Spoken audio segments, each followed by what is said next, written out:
Monday, August 13th, 2018. Monaco 64, home of alternative economics and contrarian views. So I want to talk about a Fed economist in the 70s who actually advised people, and I quote, not to hold on to this stuff. And he was pointing at Federal Reserve notes. Quite amazing. And I'd like to thank one of the viewers, the realist. He sent me a message today, and he said, "Morning, Mario. Have you heard Money, the Greatest Hoax by Maro Jenkins? It is staggeringly good." And I replied, "No, I'll have a look. Thanks." And I did. I did have a look. I have found the PDF for that book, which I'll put down below in the description. I looked into buying the book, but it's quite expensive. There's one on eBay for I think over $150. Buy it now. Amazon is over $300. So I was able to find the PDF file. Maro Jenkins, of course, he passed away I think in the late 70s. But yeah, and then I had a look, searched on Google for Maro Jenkins videos, and I found a really interesting interview.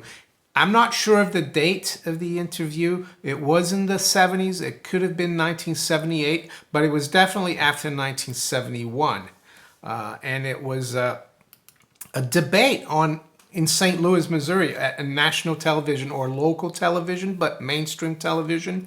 It was a debate between Maro Jenkins and Dennis Karnovski, who at the time was the chief economist of the St. Louis Federal Reserve Bank. And I'll put the link below in the description to that video, to that debate. I highly recommend it. And I'll put it up in the cards as well. You can just click on it right now if you want to listen to it. And why am I doing this video today? Well, first of all, because I got the message from the realist and I found it really interesting. That's why I like listening to people, reading the comments. I learn a lot from my viewers. They give me, recommendations, and I follow up on it. Not everything, of course. I can't follow everything. I try to do as much as I can.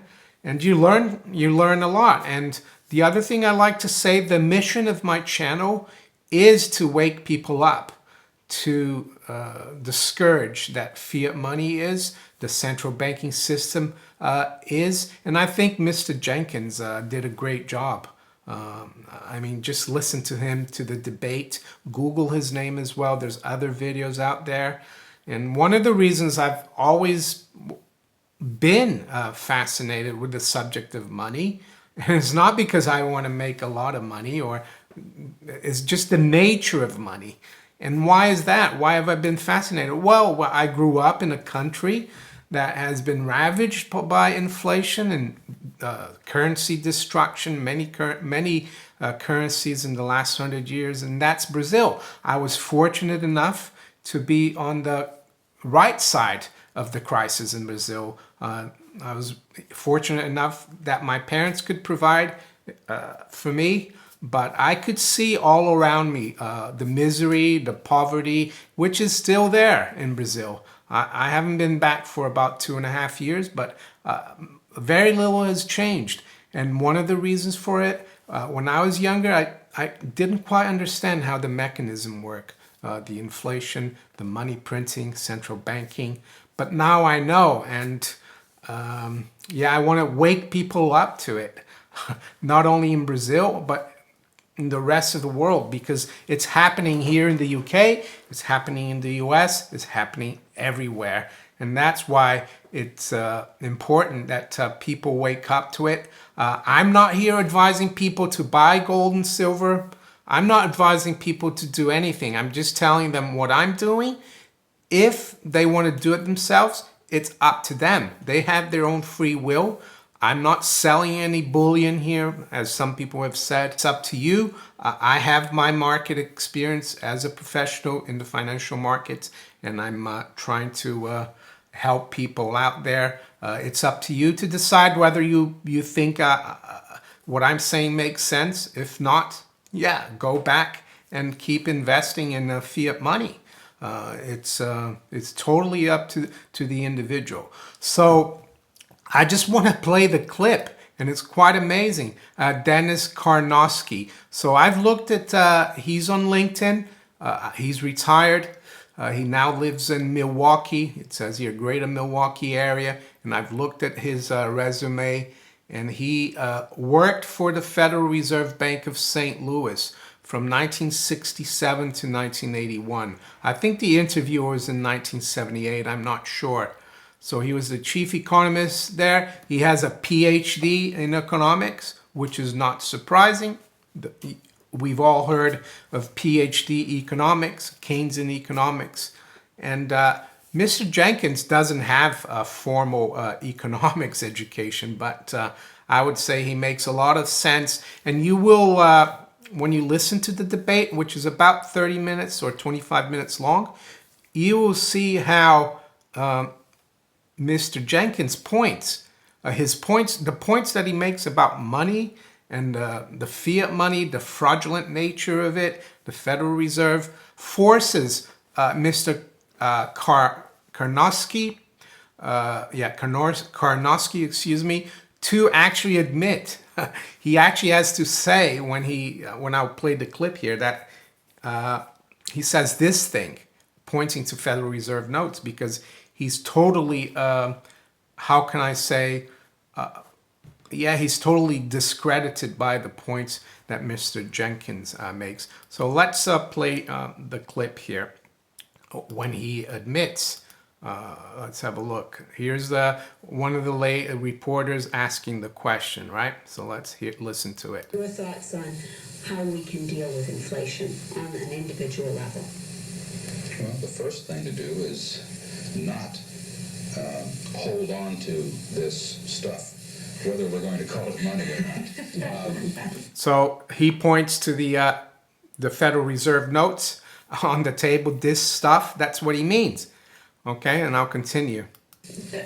Inflation is quite simply the devaluation of this thing which we are using to conduct transactions. I'm trying to avoid the term money. Whatever it is, okay. So by now, Mr. Jenkins has totally discredited the preconceived or the idea that the general public has that Federal Reserve notes are money. And honestly, Mr. Karnovski cannot admit that it's money, and that's why he's talking like that. Quite amazing.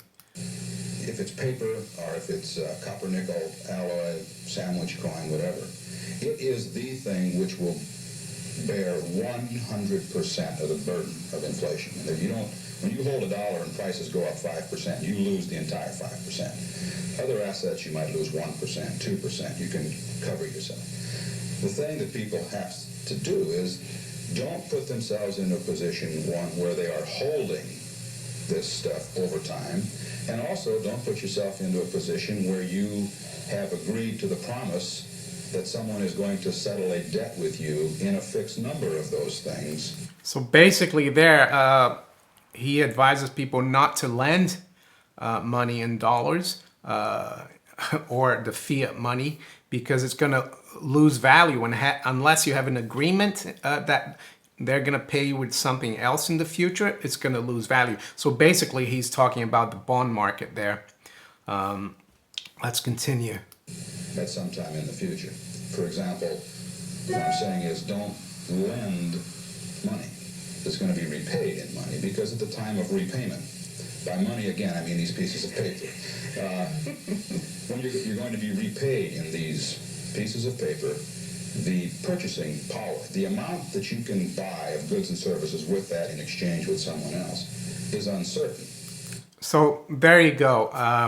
That's Dennis Karnovski, chief economist of the Federal Reserve Bank of St. Louis in 1978 or thereabouts. There's proof. What us gold bugs have been saying about you should, if you want to have some kind of purchasing power in the future, be it 2, 5, 10, 15, 20 years, you better get rid of those Federal Reserve notes, which you actually can't even call money. So I found that really interesting. Highly recommend people listen to that debate. There's also another video where Mr. Jenkins talks to another reporter. It's not a debate. I'll put the link to that video in the description, also up in the cards. I'd like to thank the Realist for sending this information. It's for some reason I'd never heard of Mr. Jenkins, but it's great stuff. I've just started reading his book. Looks interesting. I'm looking forward to tucking into that book, and I'll report on it if I find anything else quite interesting. And again, today is another frustrating day for people holding gold. I personally think there's nothing to be worried about. Am I saying you should go out there and buy gold? No, I'm just saying I've got my gold, I've got my silver, and I'm not concerned, especially after listening to this Fed economist. If you enjoyed this video, please like, share it, subscribe to my channel if you haven't yet. I've just received my Monaco 64 End the Fed mug, so I bought one too. End the Fed, and it says robbing America since 1913. There's a link below in the description as well, showing where you can get it. I'll talk to you later. Take care. Bye.